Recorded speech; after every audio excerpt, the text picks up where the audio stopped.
Então eu quero compartilhar nessa noite aqui uma palavra que especificamente vai falar do nosso Abba Pai, do nosso papai. Quero falar aqui do grande amor que Deus Pai teve comigo e com você, e enviar o seu Deus Filho para nos salvar. Amém? Um Salvador feliz em nos salvar. O tema da mensagem é Senhor e servo. Repita comigo: Senhor. Senhor. Está muito fraquinho. Os irmãos almoçaram hoje.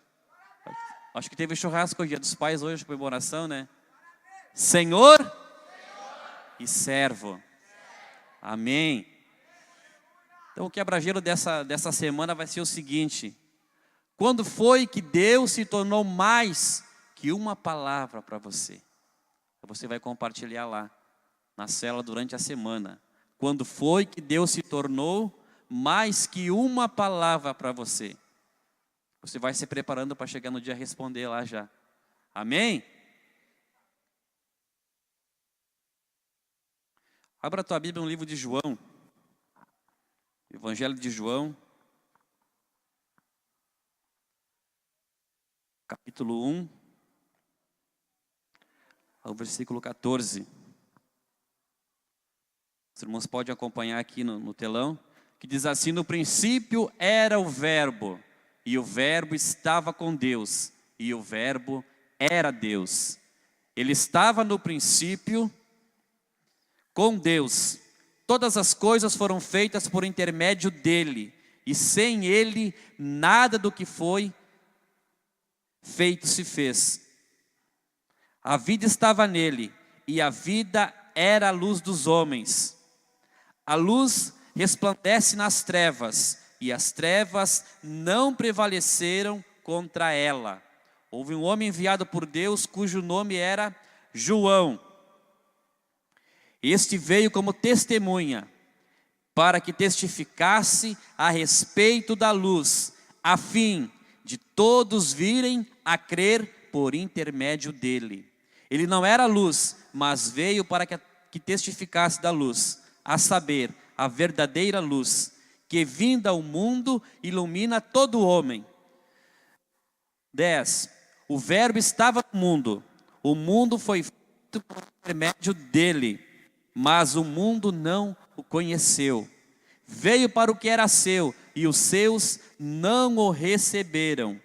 Mas a todos quantos o receberam, deu-lhes o poder de serem feitos filhos de Deus, saber, aos que creem no seu nome, aos quais não nasceram do sangue, nem da vontade da carne, nem da vontade do homem, mas de Deus. Se fez carne e habitou entre nós, cheio de graça e de... Vou trocar o microfone.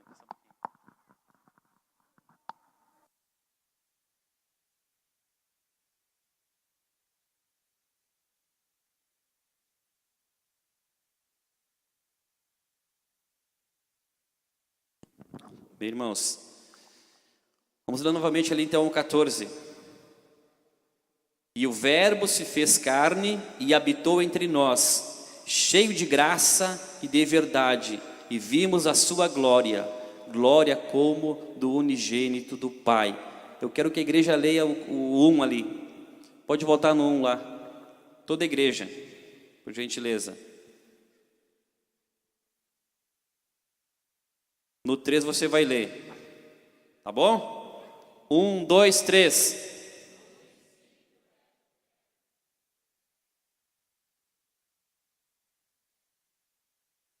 Aleluia, glória a Deus. Vou dar uma dica aí para os irmãos que são líderes de célula, que aqui vocês viram que tem bastante versículos para ler, que cada membro de célula leia um versículo, para todos compartilhar, para todos poder estar falando. De repente tem um irmão na célula que não gosta de falar, é o modo dele pegar e falar, então coloque ele a ler um versículo, amém? Se a célula lá tem 6, tem 14, cada um vai ler um. Se a célula tem 6, 7, cada um vai ler 2. Vamos compartilhar. Amém? Glória a Deus. Deus é fiel. Deus é verdadeiro. Amém? Um momentinho. Aleluia. Glória a Deus. Amém? Então, uma verdade fundamental do Evangelho é que Jesus era plenamente Deus. Amém? Mas Ele veio à terra como homem. Ele era filho de Deus e ao mesmo tempo Ele era filho do homem. Lá em Filipenses 2, 7 e 8 diz assim. Diz que tornou-se em semelhança de homens e reconhecido em figura humana. Assim mesmo se humilhou. Tornou-se obediente até a morte e morte de cruz. Ele deixou a sua glória e os poderes divinos e tornou-se homem. Isso significa que, como qualquer outro ser humano, ele tinha sentimentos, passou por dores, várias tentações, mas ele nunca pecou. Jesus foi tentado muitas vezes. Abre em Mateus 4:1. Por gentileza, Mateus 4:1.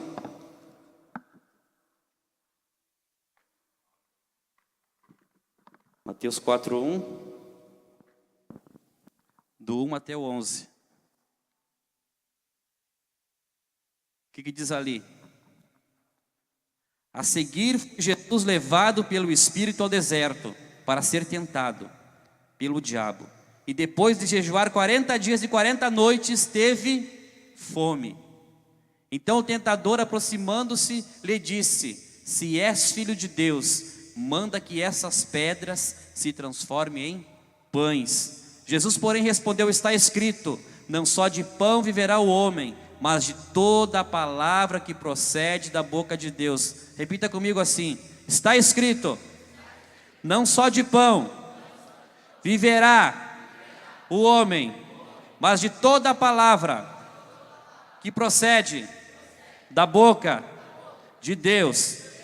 Então o diabo levou a cidade santa, colocou sobre o pináculo do templo e lhe disse: se és filho de Deus, atira-te abaixo, porque está escrito: aos seus anjos ordenará a teu respeito que te guardem, e eles te sustentarão nas suas mãos, para não tropeçares em alguma pedra. Respondeu-lhe Jesus, repita comigo: também está escrito, não tentarás o Senhor teu Deus. Levou ainda o diabo a um monte muito alto, mostrou-lhe todos os reinos do mundo e a glória deles, e lhe disse: tudo isso te darei, se prostrado me adorares. Então Jesus lhe ordenou, repita comigo: retira-te, Satanás, porque está escrito: ao Senhor teu Deus adorarás, e só a Ele darás culto. Aleluia. Está confessando nesta noite. Com isso o diabo deixou, e eis que vieram os anjos e o serviram. Então, querido irmão, querida irmã, nós sermos tentados não é pecado. Vai se tornar pecado a partir do momento que nós cedermos à tentação. Aí sim vai se tornar um pecado. Amém? Como que a gente aprende no encontro lá? O diabo eu venço resistindo com a... Eu venço o mundo abandonando. E eu venço a carne. Mais uma vez então. O diabo eu venço resistindo com a palavra. Foi o que Jesus fez aqui, não foi? Eu venço o mundo abandonando, fugindo. Eu venço a carne fugindo. Então isso significa que, como qualquer outro ser humano, ele tinha sentimentos. Jesus tinha dores. Ele passou por várias tentações, mas nunca pecou. Ele é o nosso exemplo. Esse é o nosso padrão. Jesus. Amém? Se o Senhor Jesus tivesse vindo ao mundo como Deus, então Ele não teria sido capaz de morrer na cruz por nossos pecados, porque Deus não pode morrer. Mas fazendo-se homem, Ele se fez mortal. Ele veio como homem e sofreu como homem. O sangue, o suor, as lágrimas eram reais. Tudo era real. Não era brincadeira. A dor foi real. A morte foi real. Não foi nenhum conto. Tudo foi real. No filme A Paixão de Cristo, o produtor tentou chegar perto daquilo que Cristo sofreu. Quantos assistiram aqui? É forte aquelas cenas, né? Mas não foi nem a metade daquilo que Cristo passou, daquilo que Ele sofreu por mim e por você. Vamos fazer uma analogia agora do Pai, do Filho e do Espírito Santo. Eu quero que você feche teus olhos neste momento. Feche teus olhos no momento. Isso não está no estudo de célula. Lá na eternidade, o Deus Pai, Ele resolve salvar o homem que havia se perdido no jardim do Éden. O Deus Pai, numa sua Abba Pai, queria restaurar a comunhão que tinha sido perdida. Eu imagino que um dia lá na eternidade foi feita uma reunião. Um dia foi feita uma reunião no céu. Um dia o céu se reuniu. Eu imagino que nessa reunião ninguém participou. Nenhum dos seres viventes, nenhum dos anjos, ninguém participou. E o desejo de redimir o homem foi de Deus Pai. Vou repetir de novo. O desejo de redimir o homem foi de Deus Pai. O desejo de redimir o homem estava no coração do nosso Abba Pai. Entre o Deus Pai, entre o Deus Filho, entre o Deus Espírito Santo, entre os três.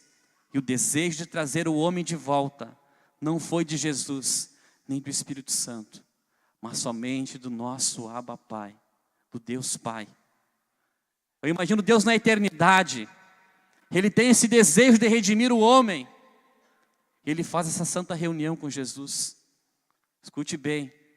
Ele diz: Jesus, é necessário que alguém desça. É necessário que alguém desça, que não experimente o pecado, para subjugar o pecado. Aí eu imagino, tente imaginar comigo neste momento, você que está com os olhos fechados, tente imaginar comigo neste momento, a cena que aconteceu lá na eternidade. E Jesus agora se aproxima do Espírito Santo. E quando o Pai compartilha com Ele, Ele diz: Espírito Santo, eu não posso fazer essa obra sozinho. Espírito Santo, eu não posso fazer essa obra se você não me acompanhar. Eu não posso fazer se você não estiver comigo. Então agora o Verbo compartilha o Espírito, que até então Ele era o Verbo de Deus. E João diz que no princípio era o Verbo, e o Verbo estava com Deus, e o Verbo era Deus. Antes, no princípio, Ele era o Verbo de Deus. Então agora com o Espírito Santo, para realizar o desejo do coração do Pai. Eu imagino agora que Jesus diz: Espírito Santo, eu não posso operar essa obra, eu só posso operar essa obra com o poder da sua cooperação. Então uma cena que só o Espírito Santo teria esse poder para realizar, como acabamos de ler em Filipenses 2, que diz que Ele abriu mão da sua glória. Ele abriu mão da sua glória. A Bíblia diz que Ele se despiu da sua glória. E despir-se no original, no grego, é ficar totalmente nu. Totalmente nu. Tente imaginar agora que o próprio Deus é despido da sua glória. O Espírito Santo teve esse poder de despir o Verbo da sua glória. E agora o Espírito Santo transforma o próprio Deus. O Verbo se fez carne. Pelo poder do Espírito, Ele transforma o Verbo em uma semente. E a Bíblia então diz que o anjo é liberado, que encontre uma virgem, porque o mistério do universo, que só o Espírito Santo poderia revelar. Lá em Lucas, capítulo 1, 26, diz assim: no 6º mês foi o anjo Gabriel enviado da parte de Deus para uma cidade da Galileia, chamada Nazaré, a uma virgem desposada com certo homem na casa de Davi, cujo nome era José. A virgem chamava-se Maria. E entrando o anjo aonde ela estava, disse: alegra-te, muito favorecida, o Senhor é contigo. Ela, porém, ao ouvir esta palavra, perturbou-se muito e pôs-se a pensar no que significaria esta saudação. Mas o anjo lhe disse: Maria, não temas, porque achaste graça diante de Deus. Eis que conceberás e darás à luz a um filho, a quem chamarás pelo nome de Jesus.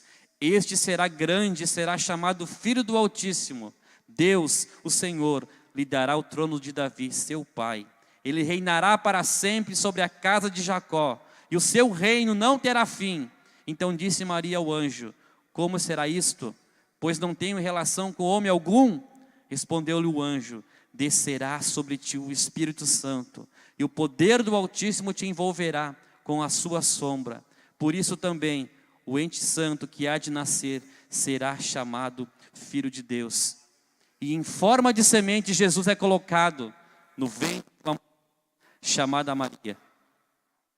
E o restante da história você já sabe. Amém? E então no Getsêmani, Jesus viveu um grande sofrimento. Lucas 22, 42 diz assim. O que ele fala ali? Lucas 22, 42. Vamos ler? Pai, se queres, passa de mim este cálice. Contudo, não se faça a minha vontade, e sim. Então Jesus aqui, ele é o nosso exemplo. Ele é o nosso referencial. Jesus aqui, ele é o nosso padrão. Amém? Ele está aqui nos ensinando uma verdade, uma verdadeira, algo espiritual. Uma verdade espiritual poderosa. Ele está nos ensinando aqui. Quem de vocês aqui tem tomado o exemplo de Jesus e antes de qualquer situação tem dito essas palavras aqui? Quem de nós aqui?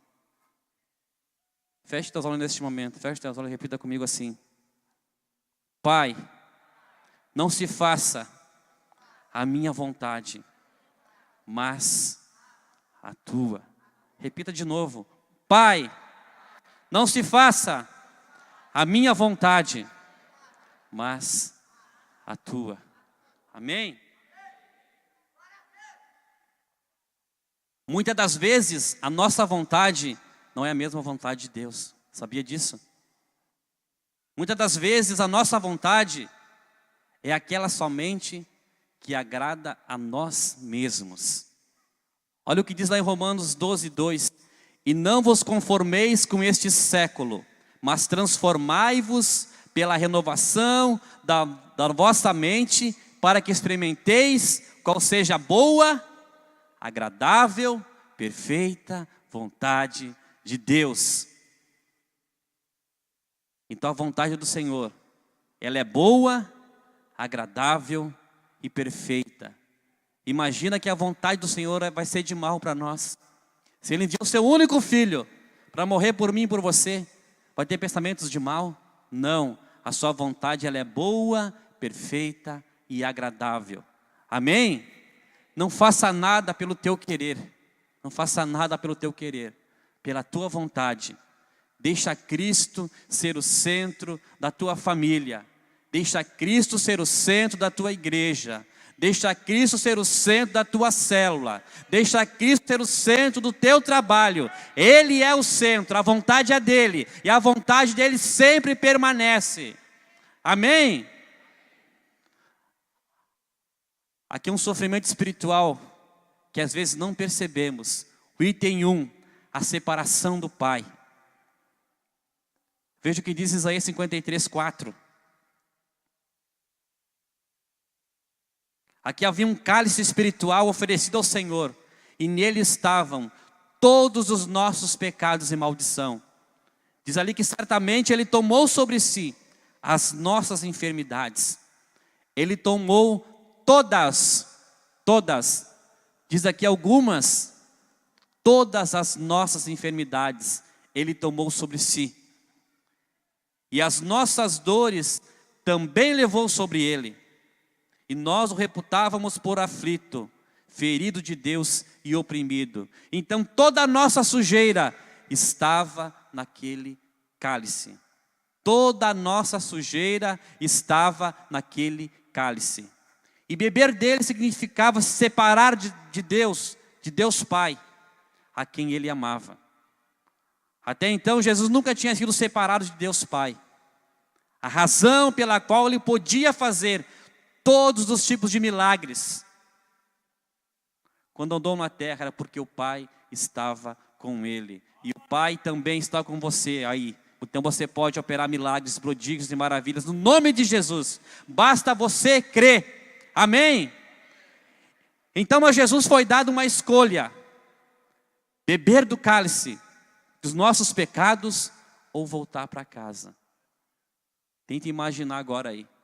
Ele tinha escolha: beber o cálice dos nossos pecados ou voltar para casa, para a glória.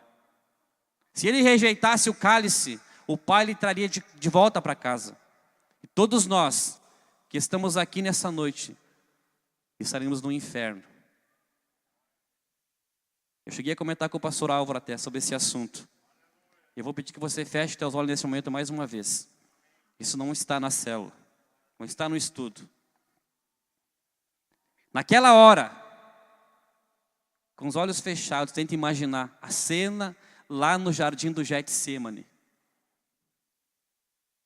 Se naquela hora no Getsemane, ele desistisse de tudo e dissesse: Pai, me leva de volta, porque eles não merecem esse amor. Mas Jesus, na sua humildade de servo, orou ao Pai: não a minha, mas a tua vontade. Marcos 34, 14 e 36 diz assim. Lá em Marcos 14, 36, ele escreve com mais propriedade. Jesus orou da seguinte forma. Ele disse: Abba, Pai, Abba, Pai, tudo te é possível. Passa de mim este cálice. Contudo, não seja o que eu quero, e sim o que tu queres. E lá em Lucas 22, 44, também diz que o seu suor se tornou como gotas de sangue, caindo sobre a terra. E eu queria que o Pai lhe disse: é necessário, meu filho, que você passe por isso. Pois eu preciso trazer de volta, eu preciso resgatar a criatura que eu perdi no jardim do Éden, eu preciso. Então é necessário que você passe por isso. Mas Jesus nos amou tanto, que Ele cumpriu a vontade do Pai, que era ir para a cruz, para nos salvar, para que hoje eu e você estivéssemos aqui neste lugar. Tivéssemos família, amigos, enfim, tivéssemos vida. Tudo ao amor de Jesus naquela cruz, por mim e por você. Ele bebeu o cálice de nossos pecados até o fim. Ele percorreu todo o caminho por nós, todo o caminho até a cruz. E Ele caminhou na via dolorosa com aquela cruz pesada. Sabe por que Ele levou aquela cruz pesada nos seus ombros? Tudo isso por amor a mim e a você. A mim e a você. Só por causa disso. Próximo item ali. Deus pode sorrir para você hoje. Repita comigo. Deus pode sorrir para mim hoje. Olha que privilégio. Ele pode sorrir para você hoje. Como homem, Jesus definitivamente sentiu a dor física da flagelação, dos espinhos, dos pregos, dos açoites, mas certamente seu maior sofrimento, sabe qual é que foi? Não foi a cruz pesada, não foi os açoites, não foi a coroa de espinhos, não foi os pregos nas suas mãos, nos seus pés. A maior dor de Jesus foi a separação do Pai. Foi a separação do Pai. O que Ele falou na cruz? Ele exclamou: Deus meu, por que me desamparaste?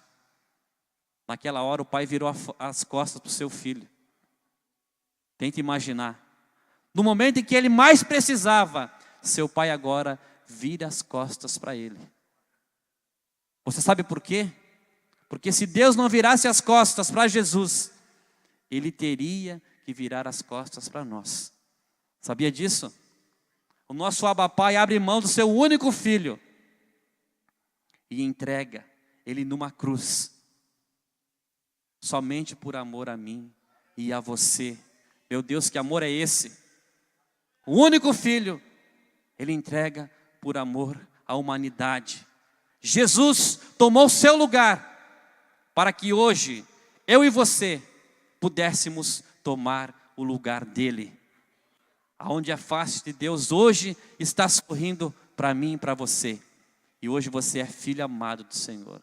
Você é filho amado do Senhor. Diga para o irmão que está ao seu lado: você é filho amado do Senhor. Você é filho amado do Senhor. Jesus pagou o preço para que Deus possa sempre sorrir para você. Sempre sorrir para você. Ele está lá, de boca aberta, escancarado. Olha lá, meu filho, eu morri por ele. A Bíblia diz que aquele que peca e confessa alcança misericórdia. Mas como é que é isso? O exemplo. O Carlos vai indo ali, ele tropeça. O que ele faz? Chega diante de Deus. Quem vem ali é o Espírito Santo. A Bíblia fala que é Ele que intercede por nós com gemidos inexprimíveis. E o Carlos vai ali, pede perdão, e o Espírito Santo pega e leva esse pedido até quem? Até Jesus. O que Jesus faz? Ele chega até o Pai. Diz: ô Pai, o Espírito Santo veio lá da terra, trouxe agora um pedido de perdão do Carlos. O que a gente faz? E Deus olha para Jesus. O que ele vai fazer? Vai lá e castiga ele? Não. Ele diz: Jesus, eu te enviei um dia para que tu morresse por ele. Vou castigar? Não. Já está perdoado. Ele está em Cristo. Ele é nova criatura. E quando Deus olha lá de cima, Ele não vê o Carlos, vê o próprio Cristo. Amém? Glória a Deus. Próximo item ali. O pai chorou. Deus virou as costas para o seu filho, porque Ele teve que puni-lo por nossos pecados. Ele é o juiz do universo. Mas como pai, eu creio que Ele chorou. Quantos aqui creem que Deus chorou no dia da crucificação do seu filho lá? É por isso que no filme A Paixão de Cristo, já prestaram atenção que tem uma lágrima que cai? A gente consegue perceber no encontro, né? Na hora da crucificação tem uma lágrima que cai do céu. Foi a lágrima de Deus pelo seu filho. Paulo diz que o sacrifício de Jesus foi de aroma suave ao Pai. Abra em Efésios 5:2. Efésios 5:2.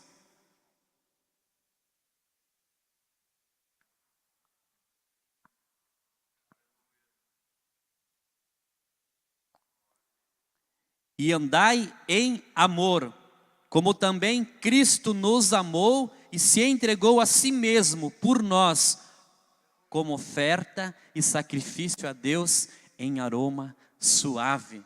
Olha só, imagina uma morte de cruz, para Deus foi como um aroma suave.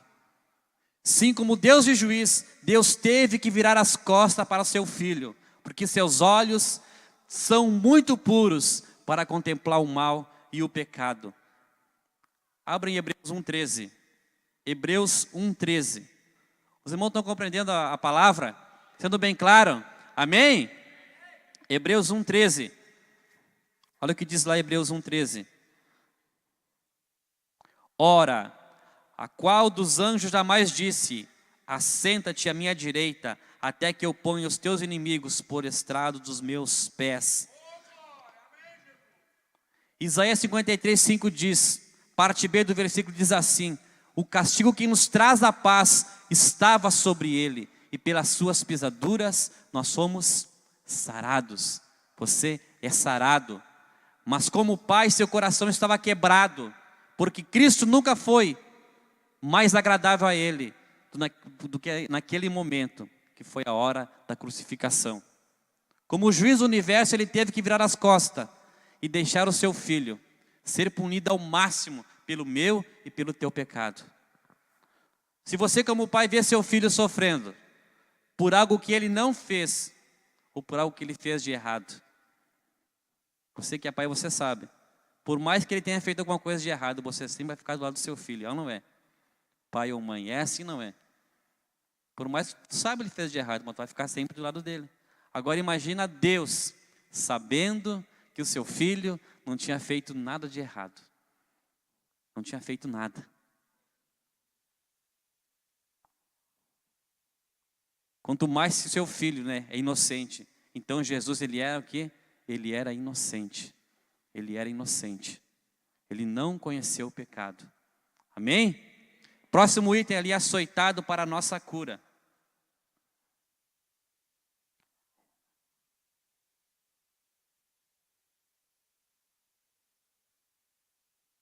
Repete comigo, açoitado para a nossa cura. Ele foi açoitado para a nossa cura. Amém?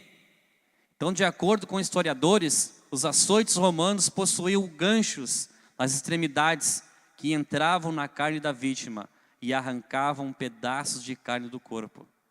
Tente imaginar. E provavelmente Jesus não recebeu 40 açoites, menos um, de acordo com a lei judaica.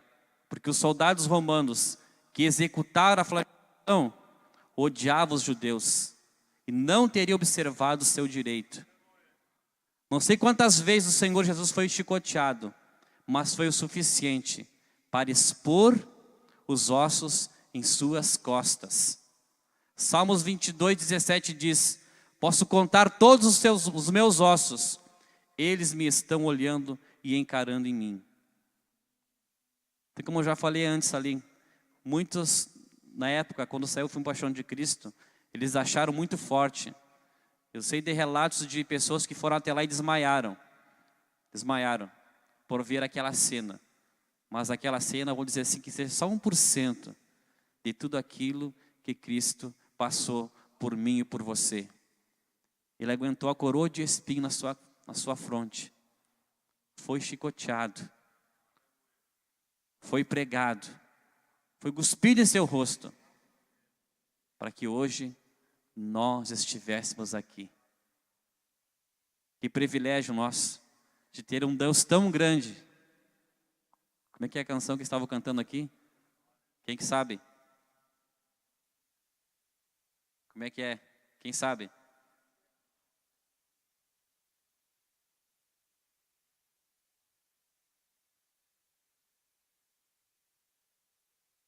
Olha só, o nosso coração é tão pequenininho que cabe dentro dele um Deus grandão, um Deus que nos amou tanto que entregou seu Filho para morrer por mim e por você. Amém? A Bíblia diz que pelas suas pisaduras nós somos sarados. Jesus tomou cada um desses açoites terríveis, porque Ele teve que pagar o preço total para a nossa saúde. Por essas pisaduras, o câncer morreu. Por essas pisaduras, a asma do seu filho foi derrotada, foi curada. Amém? Por essas pisaduras, a AIDS já foi curada. Por essas pisaduras, o cego já enxergou. Por essas pisaduras, o cadeirante já levantou da cadeira. Por essas pisaduras, o mudo já voltou a falar. Por essas pisaduras, o sobrenatural já aconteceu. Você crê? Então dá uma salva de palmas ao Senhor nessa noite. Aleluia! Tudo é possível àquele que crê. E a autoridade está no nome de Jesus. Você é filho amado do Senhor. Então você pode colocar a mão sobre os enfermos e eles serem curados. Amém? Quantos creem no sobrenatural de Deus? De orar pelo morto ele levantar. De orar pelo aleijado ele largar a muleta, largar a cadeira e sair correndo, andando. Do cego enxergar, do mudo falar. Se para o nosso Deus é fichinha. Precisamos o quê? De somente crer. Crer, somente crer. Uma palavra tão pequenininha, crer.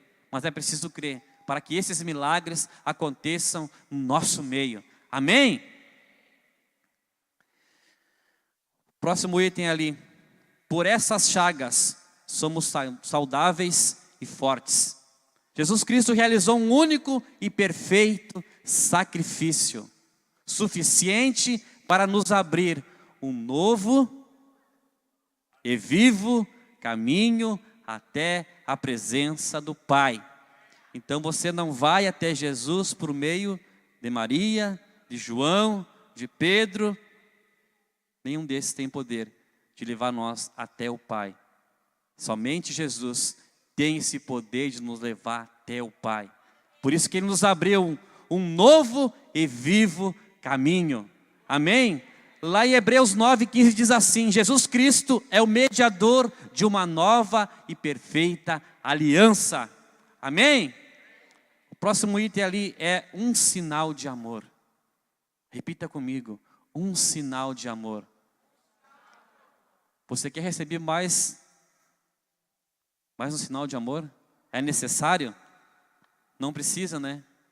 Porque Jesus morreu na cruz em nosso lugar. Então no Getsêmani podemos ver a completa obediência do Senhor Jesus. Em Filipenses 2:7-8, Paulo diz que Ele, subsistindo em forma de Deus, não julgou como usurpação o ser igual a Deus.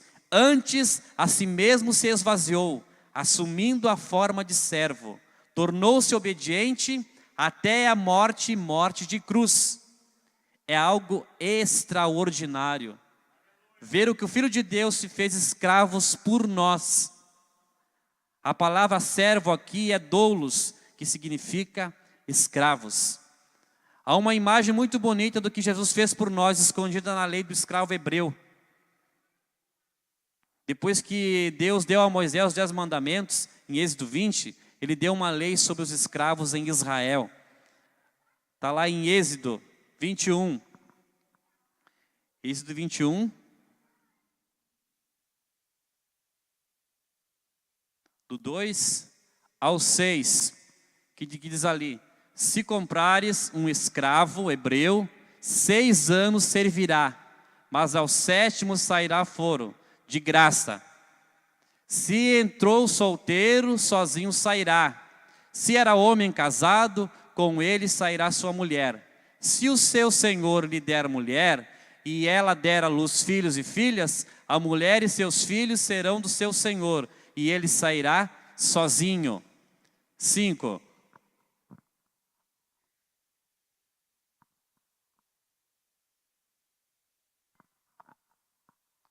Pode passar o 5.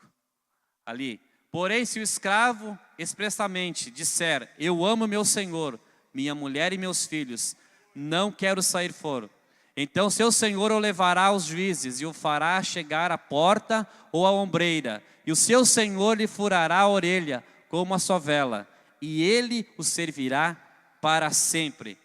Então eu quero explicar para você um pouquinho dessa passagem bíblica aqui então. Então um escravo hebreu só podia servir seu senhor por 6 anos. No 7º ano ele sairia livre. Era livre. Se tivesse casado, tido filhos, nesses 6 anos ele não poderia levar a sua esposa e filhos junto com ele. Sua esposa e seus filhos pertenciam ao seu senhor. Essa era a lei então. Mas se o servo dissesse: eu não quero sair livre, mesmo que esse seja o meu direito, porque eu amo a meu senhor, minha esposa e meus filhos, então o seu senhor o levava diante dos juízes de Israel. E aquele escravo então tinha sua orelha furada na porta da casa. Ao fazer isso, seu sangue seria derramado na porta. Sua orelha furada serviria como um sinal para os demais de que ele agora era um escravo por opção. Ele poderia ter saído livre, mas preferiu ficar, porque amava o seu senhor, amava a sua esposa, amava seus filhos. Assim ele deveria ficar na casa e servir o seu senhor para sempre. Você acha que um servo hebreu iria desistir dessa chance de sair livre depois de 6 anos de escravidão? Quantos acham aqui? Você foi escravo por 6 anos. Agora você tem a oportunidade de vazar, de ir embora. Você está livre. Já cumpriu sua pena, foi 6 anos. O que você acha? Talvez eu não creia que um servo diria: eu amo o meu Senhor em primeiro lugar. Eu creio que antes de expressar esse amor, expressar por quem? Pela sua esposa e pelos seus filhos. Obviamente o Espírito Santo tinha alguém em mente quando ele menciona essa lei em Êxodo 21. Quem você acha? Por que essa palavra está aqui? Por causa de quem? Quem você pensa que é essa pessoa? É claro que se refere a Cristo, a Jesus. Normalmente aplicamos esse texto a nós, mas na verdade aponta para Cristo, aponta para Jesus. A lei se torna muito bonita quando conseguimos enxergar o Senhor Jesus nela. Amém? Dessa forma, no jardim do Getsêmani, Jesus o servo escravo, perfeito, optou por não sair livre, mas permanecer na terra, porque ele amava o seu pai e a sua noiva. O que ele orou lá? Pediu para que não se faça a minha vontade, mas faça a tua. Por causa disso ele foi açoitado e depois perfurado por uma coroa de espinhos, pregos e a lança por um soldado romano. O escravo hebreu guardava o buraco na orelha como sinal de sua escolha. Onde é que está o sinal de Jesus? Está nos pés e nas mãos. Nos pés e nas mãos. As únicas coisas feitas pelo homem no céu são as cicatrizes que tem nas mãos e nos pés de Jesus. Elas permanecerão para sempre como um sinal por amor a mim e a você. E quando as virmos, seremos lembrados do quanto Ele nos amou. Ele não precisava, mas Ele escolheu em nos salvar. Um Salvador feliz em nos salvar. Um Deus tão amoroso que decidiu resgatar o homem para a sua comunhão novamente. Amém? Próximo item ali, se alegre com a plenitude do perdão. Diga comigo assim: eu me alegro com a plenitude do perdão. Jesus, o perfeito servo, disse: eu amo meu Senhor e também amo minha esposa. Não vou sair livre. Isso é o que ele decidiu lá no jardim do Getsêmani. As palavras de Jesus. A sua decisão significava que ele tinha que pagar um alto preço por mim e por você. E o preço total foi pago. Por isso é um erro você pensar que ainda você possui algum pecado em você que não foi perdoado. Vou repetir de novo. O preço total foi pago. O preço total foi pago. Foi pago. E é um erro você pensar que os seus pecados ainda não foram perdoados. Talvez você diga: mas o meu pecado é gravíssimo. É muito grave. Não me interessa o que você fez, deixou de fazer. O que importa é que Cristo fez na cruz do Calvário por você. Por isso você precisa somente crer e aceitar. Todos os nossos pecados estão perdoados. Os pecados de ontem, os pecados de hoje e os pecados de amanhã estão todos perdoados. O maior insulto a Cristo é crer que seus pecados ainda não foram perdoados. Você está completamente perdoado de toda uma vida de pecados. Um homem que nos serve para sempre. Quando Jesus optou por não ir embora livre, mas permanecer e ser transpassado na cruz, ele estava na verdade escolhendo permanecer um homem servo para sempre. E essa afirmação pode chocar algumas pessoas religiosas, mas no céu hoje, Jesus é sempre um homem e sempre um servo.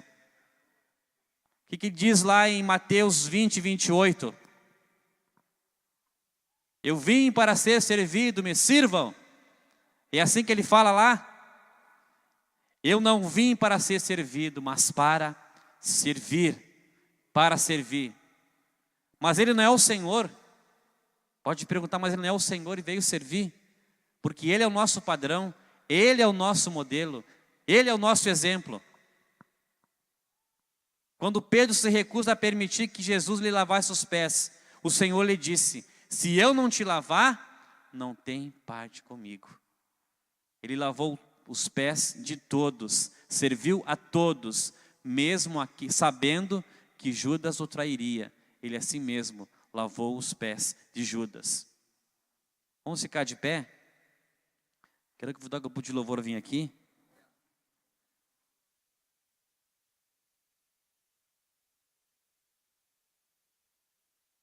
É preciso humildade para permitir que Jesus nos ministre.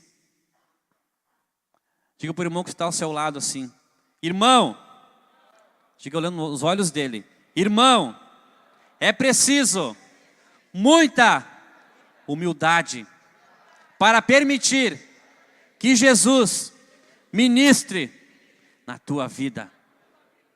Queremos ministrar ao Senhor, queremos dar ao Senhor, queremos fazer as coisas para o Senhor, queremos realizar grandes coisas para o Senhor, queremos contribuir generosamente para o Senhor, queremos edificar uma grande obra, mas nós somos completamente impotentes em nossos recursos, só podemos dar aquilo que temos recebido.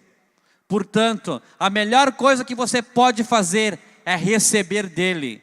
Sua alegria é nos servir. Sua alegria é nos servir.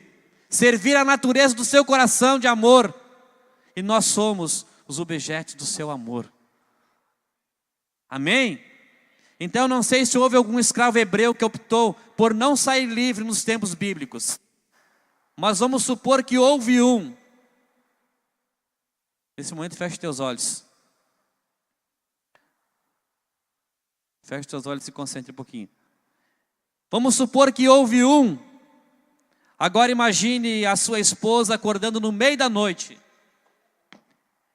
Ela olha para o seu marido e se lembra que anos atrás ele poderia ter saído livre, deixando ela e os filhos para trás, mas ele não quis.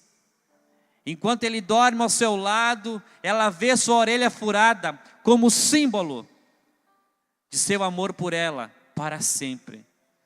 Essa mulher deveria ser muito amada.